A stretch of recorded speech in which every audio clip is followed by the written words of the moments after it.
Assalamualaikum warahmatullahi wabarakatuh. Perkenalkan, kami dari kelompok 6. Saya sendiri sebagai moderator dan pemateri 1.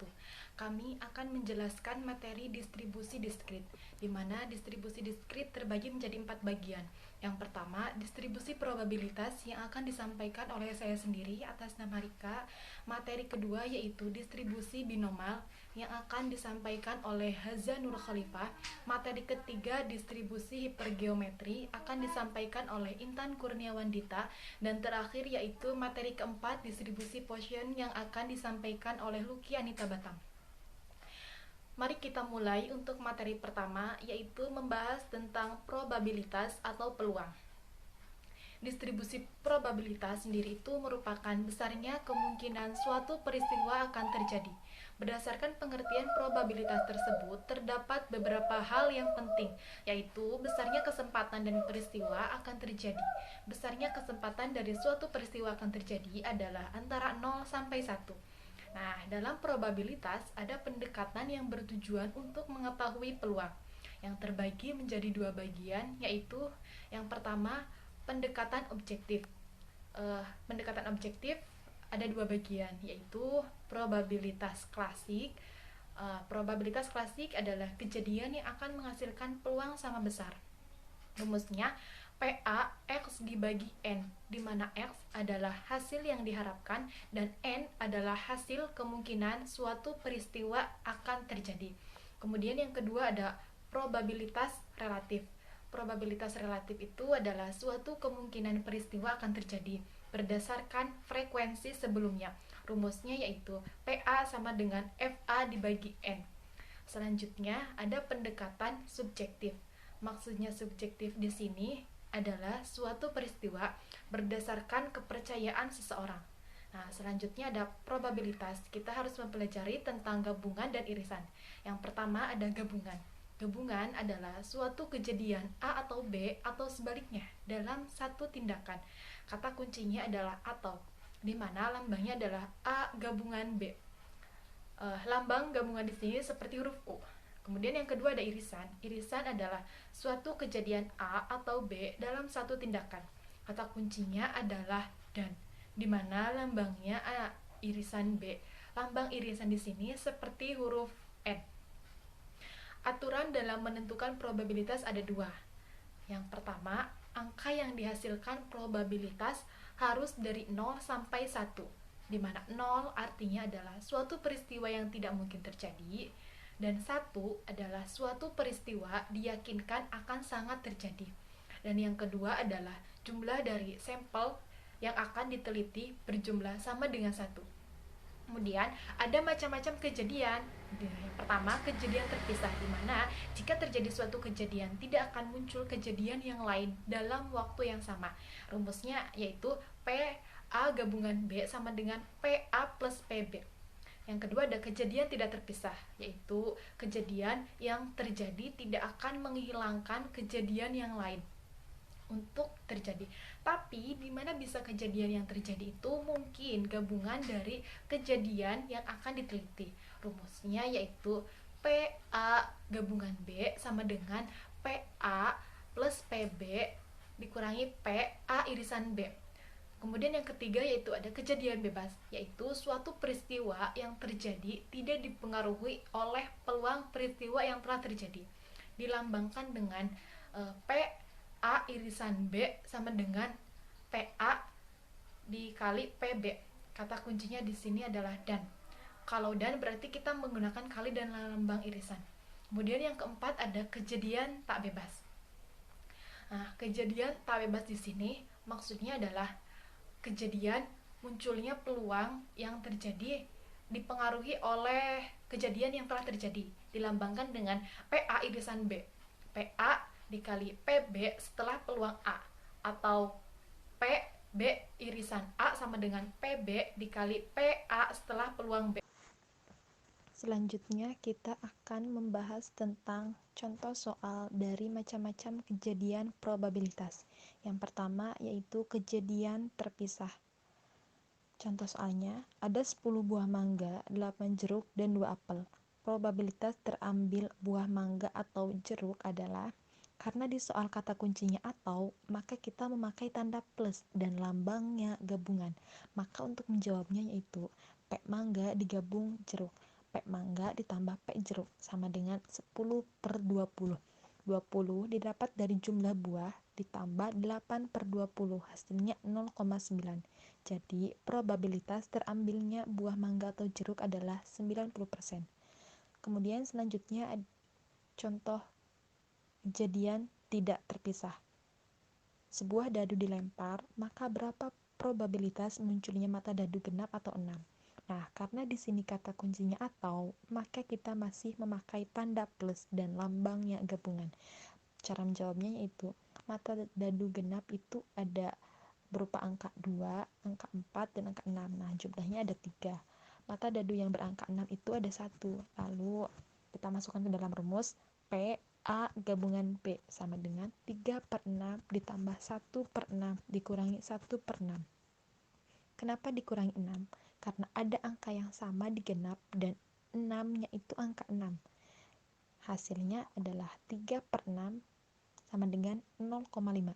Jadi, probabilitas muncul mata dadu genap atau 6 adalah 50%.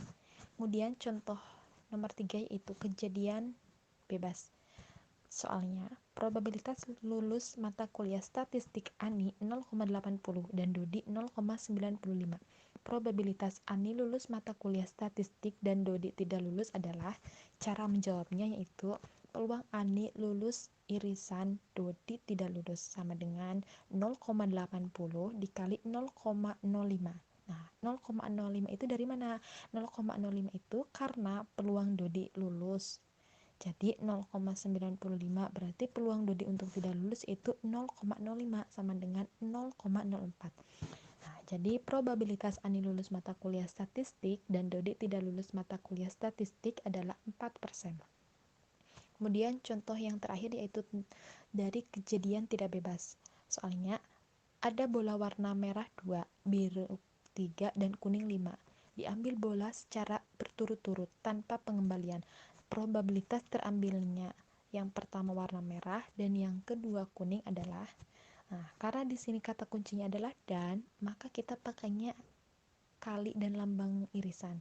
Cara menjawabnya yaitu P merah irisan kuning sama dengan 2/10. Nah, 2 didapat dari jumlah bola warna merah dan 10 dari jumlah seluruh bola ditambah 5/9 sama dengan 0,11. Jadi kesimpulannya adalah probabilitas terambilnya bola pertama warna merah dan kedua kuning adalah 11%. Cukup sekian materi tentang distribusi probabilitas dan contoh soal yang dapat saya sampaikan. Semoga bermanfaat. Terima kasih. Sekarang memasuki materi distribusi Poisson. Distribusi Poisson merupakan salah satu distribusi probabilitas dengan variabel random discrete. Distribusi ini juga sering disebut dengan hukum nilai kecil karena digunakan pada nilai n yang kecil. Distribusi ini pertama kali ditemukan oleh Simeon Denis Poisson, yaitu seorang ahli matematika berkebangsaan Prancis. Distribusi Poisson adalah nilai-nilai bagi suatu variabel random x, yaitu banyaknya hasil percobaan yang terjadi dalam suatu interval waktu tertentu atau pada suatu daerah tertentu. Distribusi ini sering digunakan oleh para penelitian dalam penelitian operasional untuk menentukan berapa besar probabilitas peristiwa yang jarang terjadi dalam jangka waktu yang pendek. Contohnya seperti menghitung banyaknya bakteri dalam beberapa liter air, atau menghitung banyaknya kecelakaan yang terjadi dalam beberapa minggu, atau bisa juga menghitung banyaknya penduduk yang terserang penyakit tertentu dalam suatu daerah tertentu. Ada beberapa syarat yang harus diikuti untuk menentukan probabilitas menggunakan distribusi Poisson ini. Yang pertama yaitu terjadinya event sangat jarang dalam jangka waktu yang pendek. Yang kedua, probabilitas setiap periode selalu konstan. Yang ketiga yaitu untuk terjadinya beberapa event dalam periode yang sangat pendek hampir mendekati angka 0. Yang keempat, merupakan suatu event yang independen. Berikut merupakan rumus beserta contoh kasus distribusi Poisson. Contoh kasus pertama yaitu Misalkan di suatu daerah terdapat 4 orang penderita yang membutuhkan pemeriksaan EKG. Bila ingin mengetahui probabilitas sebesar 0, 1, 2, dan 3 orang penderita yang membutuhkan pemeriksaan EKG, maka untuk mengetahui probabilitas tersebut dapat digunakan rumus Poisson. Seperti yang diketahui, A sama dengan 4, yaitu termasuk penderitanya. Yang kedua yaitu ada E pangkat min 4. Di sini itu sudah termasuk rumus, yaitu bilangan alam atau bilangan natural sebesar 2,71828. Berarti 2,71828 pangkat minus 4, yaitu 0,018315 sekian. Ditanya yaitu probabilitas sebesar 0 misalkan. Seperti yang sudah tertera, berarti 4 pangkat 0 dikali 0,018 sekian dibagi dengan 0 faktorial. 0 faktorial bisa dicari dalam kalkulator. Jadi hasilnya itu 0,0183 sekian. Untuk mengetahui probabilitas sebesar 1, angka yang dimasukkan yaitu 4 pangkat 1 dikali dengan 0,18315 sekian dibagi 1 faktorial. 1 faktorial bisa dicari dengan kalkulator, sama dengan 0,073262, dan seterusnya sampai probabilitas ketiga. Untuk contoh kasus 2, misalkan di suatu daerah terdapat 2,5% anak balita yang menderita gizi kurang. Sampel yang diambil yaitu sebanyak 350 anak. Berapa probabilitas untuk memperoleh anak dengan gizi kurang tersebut? Misalkan X adalah jumlah anak dengan gizi kurang dalam 350 anak, maka A sama dengan 2,5%, yaitu angka anak balita yang menderita gizi kurang dikali dengan 350 anak yang merupakan sampelnya, sama dengan 8,75. Untuk mengetahuinya yaitu pertama, bila tidak terdapat anak dengan gizi kurang, yaitu anak yang sehat-sehat saja, maka P0 atau dengan P tidak dengan gizi kurang sama dengan 8,75 pangkat 0 dikali E pangkat minus 8,75 sama dengan 0,001584 sekian. Dan probabilitas yang diperoleh dengan anak dengan gizi kurang adalah 1 dikurang dengan probabilitas anak dengan gizi yang sehat atau tidak kurang, sama dengan 0,9998415 sekian. Baik, di sini saya akan melanjutkan presentasi dari teman saya. Saya akan menjelaskan materi mengenai probabilitas distribusi binomial. Distribusi binomial pertama kali dikemukakan oleh James Bernoulli. Binomial merupakan suatu distribusi teoretis yang menggunakan variabel random diskrit yang memiliki 2 peristiwa atau kemungkinan, yaitu diantaranya ya atau tidak, sukses atau gagal, kepala atau ekor, dan lain-lain. Selanjutnya, saya akan membahas mengenai ciri-ciri probabilitas distribusi binomial. Di sini terbagi menjadi 4. Yang pertama adalah distribusi binomial itu hanya memiliki 2 kemungkinan atau 2 peristiwa yang berkomplement. Di antaranya adalah sukses atau gagal, ya atau tidak. Yang kedua adalah distribusi binomial itu tetap atau dalam setiap percobaannya menghasilkan hasil yang tetap atau tidak berubah. Yang ketiga adalah distribusi binomial bersifat independen atau pengembalian. Yang terakhir adalah distribusi binomial memiliki jumlah banyaknya peristiwa yang tetap atau merupakan distribusi binomial itu sendiri. Baik, selanjutnya saya akan memberikan contoh kasus mengenai distribusi probabilitas binomial. Sebuah mesin yang memproduksi semacam alat ternyata terdapat 5% yang rusak. Jika secara acak diambil 10 buah dari alat tersebut untuk diselidiki, berapa probabilitas akan terdapat A2 yang rusak, B tidak ada yang rusak. Penyelesaiannya adalah diketahui N sama dengan 10, P sama dengan 0,05, Q sama dengan 0,95. Ditanyakan, yang pertama adalah 2 yang rusak. Sebagaimana 2 yang rusak ini dimisalkan sebagai X sama dengan 2.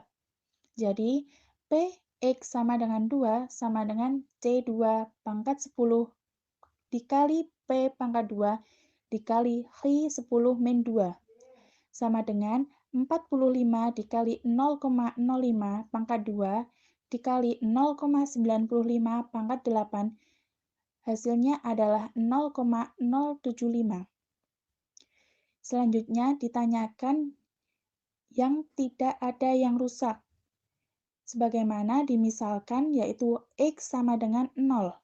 Jadi PX sama dengan 0 sama dengan C0 pangkat 10 dikali P pangkat 0 dikali Q 10 min 0. Sama dengan 1 dikali 0,05 pangkat 0 dikali 0,95 pangkat 10. Hasilnya adalah 0,599. Distribusi probabilitas hipergeometrik. Jika X melambangkan jumlah sukses dalam simpel, N melambangkan jumlah kejadian dalam populasi, XT melambangkan jumlah sukses dalam populasi, dan N jumlah simpel, formula untuk menentukan probabilitas hipergeometrik adalah dapat disimpulkan bahwa distribusi hipergeometrik adalah distribusi probabilitas diskrit dari sekelompok objek yang dipilih tanpa pengembang. Distribusi hipergeometrik.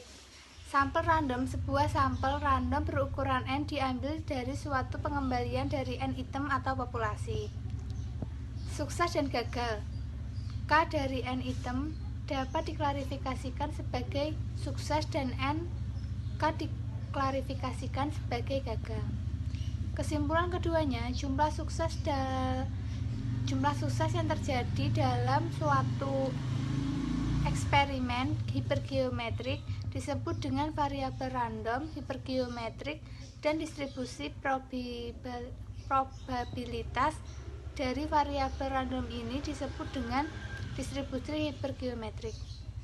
Distribusi hipergeometrik.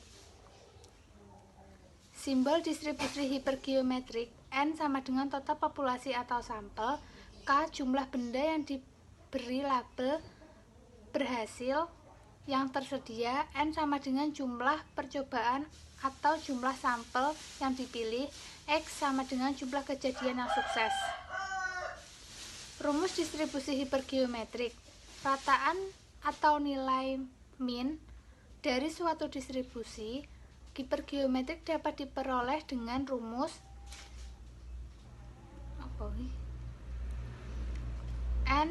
N kali Kn, keterangan min atau rata-rata.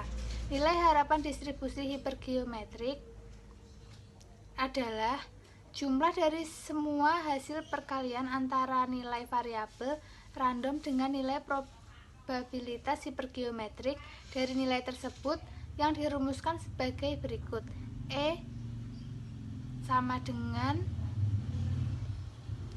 X kali P kali. Contoh soal distribusi hipergeometrik. Contoh kasus 1. Sebuah kotak berisi 25 bola kristal, 5 diantaranya pecah.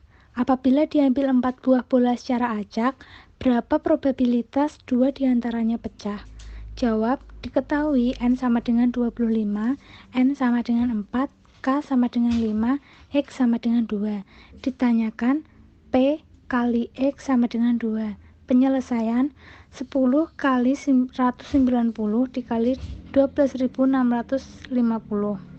sama dengan 1900 dikali 12.650 sama dengan 0,15. Contoh kasus 2. Diketahui N sama dengan 50, N sama dengan 5, K sama dengan 3.